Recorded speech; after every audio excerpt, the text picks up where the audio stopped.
हरे कृष्णा, राधे राधे। स्वागत है आप सभी का गोविंद भजो चैनल पर। श्रीमद् भागवतम की विशेष कथाओं की श्रृंखला में आज हम सुनेंगे ब्रह्मा जी के जन्म की कथा।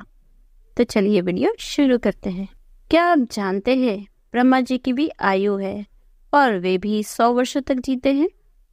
चलिए आपको एक छोटी सी गणना से हमारी सामान्य भाषा में समझाते हैं। जैसे कि शास्त्रों में लिखा है कि 4 युग होते हैं, सतयुग, त्रेता युग, द्वापर युग और कलयुग। सतयुग हमारे मानवीय वर्षों की गणना के अनुसार 17,28,000 वर्षों का होता है और उसी प्रकार त्रेता युग 12,96,000 वर्षों का, द्वापर युग 8,64,000 वर्षों का और कलयुग जो अभी चल रहा है वह 4,32,000 वर्षों का है। जब कलयुग समाप्त हो जाता है तो फिर से सतयुग का प्रारंभ होता है और फिर त्रेता, द्वापर और फिर से कलयुग आता है। इस प्रकार चारों युगों का चक्र चलता रहता है। जब ऐसे चारों युगों का 1000 बार चक्र पूरा होता है तो ब्रह्मा जी का सिर्फ एक दिन पूरा होता है। फिर प्रलय आता है और फिर उनकी रात्रि आरंभ होती है और उनकी रात्रि भी इतनी ही लंबी होती है, यानी कि 1000 चतुर्युग की। इस प्रकार ब्रह्मा जी 100 वर्षों तक जीते हैं। लेकिन जब ब्रह्मा जी का एक दिन पूरा होता है तो फिर एक प्रलय आता है और तीनों लोग उसमें समाविष्ट हो जाते हैं।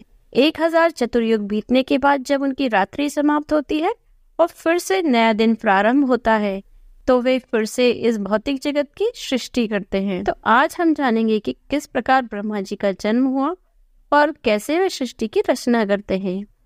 यह जानकारी हमें श्रीमद् भागवतम के 3रे स्कंद में प्राप्त होती है, जहाँ मैत्रेय ऋषि विस्तार पूर्वक विदुर जी को सृष्टि की रचना के विषय में बता रहे थे। यह उस समय की बात है जब ब्रह्मा जी का दिन समाप्त हो रहा था और उनकी रात्रि प्रारंभ होने वाली थी। तभी अचानक भगवान संकर्षण, जो अपने फनों पर इस पूरे ब्रह्मांड को धारण करते हैं, उनके मुख से प्रलय अग्नि प्रज्वलित हो उठी। ऐसी अग्नि जो तीनों लोकों को नष्ट कर देती है और उसकी लपटें तीनों लोकों में फैल चुकी थी। इस अग्नि के ताप से बचने के लिए भृगु आदि ऋषि एवं मुहर लोक के निवासी जनलोक में रहने के लिए चले गए और तब से प्रारंभ हुआ इस सृष्टि का प्रणय। महाभयंकर संकर्षण के मुख से निकलती हुई प्रलय अग्नि 100 दिव्य वर्षों तक संपूर्ण ब्रह्मांड को भस्म करती रही और फिर से 100 दिव्य वर्षों तक प्रचंड तूफान और मूसलाधार वर्षा प्रारंभ हुई। इस वर्षा के कारण समुद्रों में बाढ़ आ गई और फिर तीनों जगत इस प्रलय जल में डूब गए। सूर्य और चंद्रमा ने अपना तेज खो दिया और फिर प्रलय जल के ऊपर भगवान विष्णु अनंत शेष पर योग निद्रा में लेट गए। अब आपके मन में विचार आ रहा होगा कि अगर सब कुछ नष्ट हो गया तो फिर हम सब जीवात्मा कहाँ चले गए, हमारा क्या हुआ? क्योंकि आत्मा तो अमर है, उसका न नाश होता है। और देखिए, जब प्रलय जल में सब कुछ नष्ट हो गया तो सभी जीवात्मा अपने अपने सूक्ष्म शरीर के साथ महाविष्णु के शरीर में प्रविष्ट हो गई। इस प्रकार 1000 चतुर्युग बीत जाने पर ब्रह्मा जी की रात्रि समाप्त हो गई और फिर से ब्रह्मा जी का दिन प्रारंभ होने वाला था और इस सृष्टि की रचना होने वाली थी। ये सभी जीवात्माएं अपने अपने सूक्ष्म शरीर के साथ फिर से भगवान श्री विष्णु के शरीर से बाहर आने लगी और इनके साथ अपने अपने पूर्व कर्म और इच्छाओं का सूक्ष्म आवरण भी था। अपनी दूषित व्यवस्था के कारण वे सभी जीवात्माएं नीले रंग की दिख रही थी। तब भगवान विष्णु इन सभी जीवात्माओं के संयुक्त कर्मों पर अपना ध्यान एकाग्र करने लगे और उसी समय उनके नाभि में एक छिद्र हुआ, जहां से एक सूक्ष्म रूप में एक कमल विस्फुटित हुआ। जैसे यह कमल प्रकट हुआ, उसने चारों ओर एक दिव्य प्रकाश बिखेर दिया और प्रलय के जल को सोख लिया। अब उस समय गर्भदक्षाय विष्णु ने परमात्मा स्वरूप में अपना विस्तार किया और उस कमल में प्रवेश कर दिया। इस प्रकार ब्रह्मा जी का जन्म हुआ।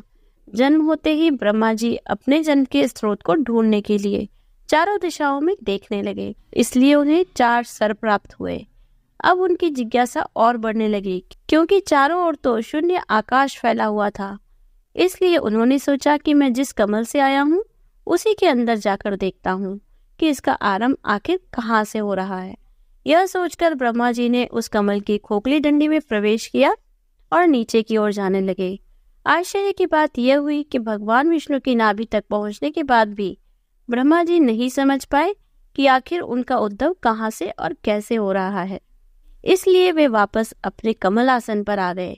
अब उन्होंने पूर्ण पुरुषोत्तम भगवान के ऊपर ध्यान लगाना प्रारंभ किया।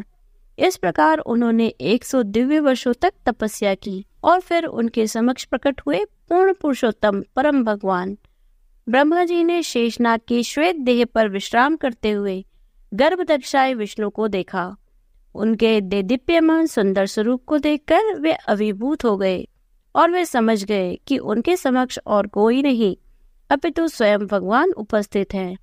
उसके बाद जब उन्होंने सृष्टि के 5 कारक यानी भगवान विष्णु की नाभि, कमल पुष्प, प्रलय जल, सूक्ष्म वायु तथा आकाश को देखा तो वे रजोगुण से आवेशित हो गए। भगवान के दर्शन मात्र से ही उनके समस्त संशयों का नाश हो गया। उन्हें अपने जीवन के उद्देश्य का पुनः स्मरण हो आया और फिर एक बार सृष्टि की रचना के लिए वे स्वयं को तैयार करने लगे। इस कार्य को प्रारंभ करने से पूर्व ब्रह्मा जी ने अपने समक्ष खड़े परम भगवान को प्रणाम किया और उनसे प्रार्थना करते हुए कहने लगे कि भगवान, अनेकों अनेक वर्षों की तपस्या के बाद अब मुझे ज्ञान प्राप्त हुआ है। इस सृष्टि में आपसे श्रेष्ठ अन्य कोई नहीं है, इसलिए एकमात्र आप ही है। प्रभु, मुझ पर कृपा कीजिए, मुझे पर्याप्त बुद्धि प्रदान कीजिए जिसके द्वारा मैं सृष्टि की रचना कर सकूं। आपकी सेवा करते समय मैं किसी भी प्रकार के अहंकार से ग्रसित न हूँ। इन भौतिक तत्वों के साथ रहने के कारण मेरा मन कभी दूषित न हो। हे जगत पालक, कृपया अपने नेत्र खोलकर मुझे आशीर्वाद प्रदान करे और मेरा उचित मार्गदर्शन करके मेरी निराशा को दूर करे। जब ब्रह्मा जी ने इस प्रकार भगवान से प्रार्थना की तो भगवान नारायण भी स्पष्ट रूप से देख पा रहे थे कि ब्रह्मा जी के मन में इस सृष्टि को लेकर चिंता है। इसलिए उन्हें प्रोत्साहित करने के लिए भगवान नारायण ने कहा, हे ब्रह्मा जी, निराश मत होइए, आपकी सारी इच्छाएं पहले ही पूर्ण कर दी जा चुकी है। मेरा ध्यान करते हुए स्वयं को भक्ति पथ पर स्थित करें और सारा ज्ञान आपके हृदय में प्रकाशित हो जाएगा। इस प्रकार सृष्टि की रचना का महान कार्य संपन्न करें। मेरी कृपा से आप कभी भी अपने कार्य में असफल नहीं होंगे।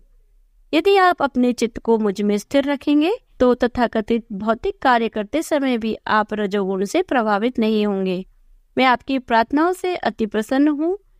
अब आप अपना कार्य आरंभ करें। इस प्रकार मधुर वचन कहकर भगवान वहां से अंतर्ध्यान हो गए और फिर ब्रह्मा जी ने सृष्टि की रचना के पूर्व फिर से एक बार 100 दिव्य वर्ष तक की तपस्या की।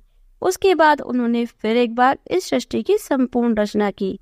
तो ये थी पुरुषोत्तम मास में ब्रह्मा जी के जन्म की कथा। ये कथा आपको कैसी लगी हमें कमेंट जरूर करिएगा। यदि आपको वीडियो अच्छी लगी हो तो लाइक कीजिए, ज्यादा से ज्यादा शेयर कीजिए। यदि आप चैनल पर नए हैं तो चैनल को सब्सक्राइब कर लीजिए, बेल आइकन को प्रेस कर दीजिए जिससे आने वाले नए वीडियोस की नोटिफिकेशन आपको मिलती रहे। मिलती हूँ आपसे अगले वीडियो में, तब तक बने रहिए गोविंद भजो चैनल पर। हरे कृष्ण, राधे राधे।